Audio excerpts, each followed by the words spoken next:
So, how did we all meet? Well, it was actually, I think it was a month before we were ready to wrap. We'd been across the country getting interviews with different filmmakers, doing some behind the scenes footage, and then there was a local film festival going on, and we saw that there was a zombie short showing. Who made that zombie short? This guy named Mike Lombardo? Yeah, so what did I do? I thought, well, let's see who this fella is. Maybe he's a local gentleman if it's in the Lancaster Film Festival. So looked up Mike Lombardo.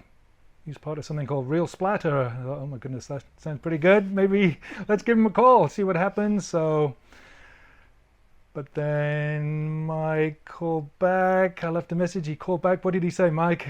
I said no.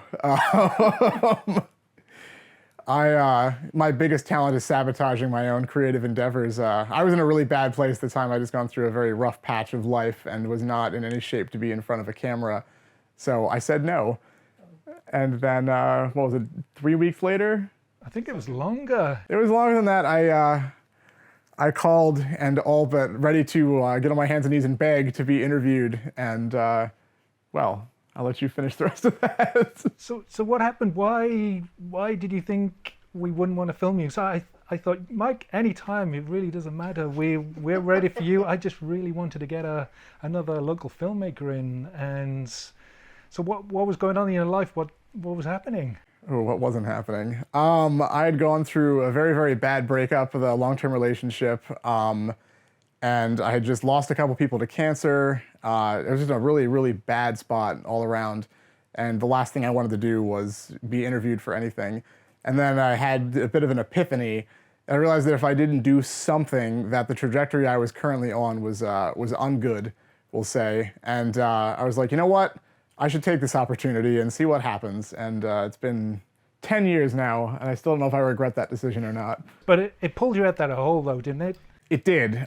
So doing that interview, so then what happened was I did the interview, obviously thought I completely botched it, and then probably like 3-4 days later, you guys called me back and like, hey, can we do a second interview? I'm like, makes sense. They have to try to salvage something out of this. And we did a second interview, but it was different questions, and I thought, well, that's strange. And then I think I saw you drive by my house at one point and waved.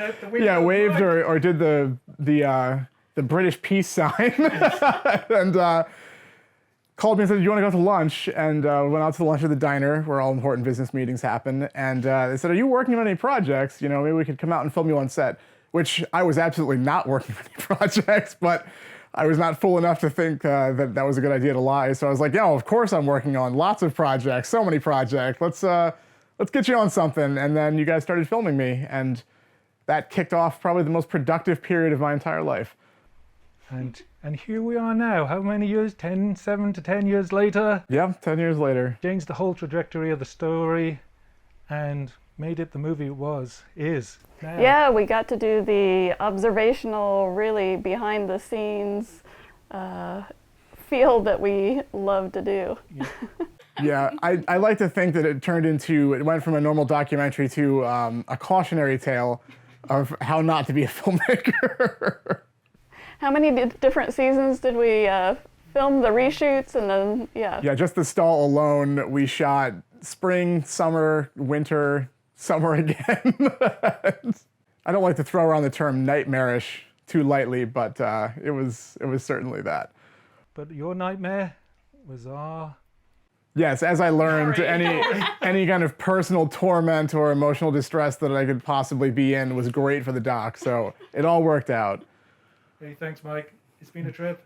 It has certainly been something. Cut.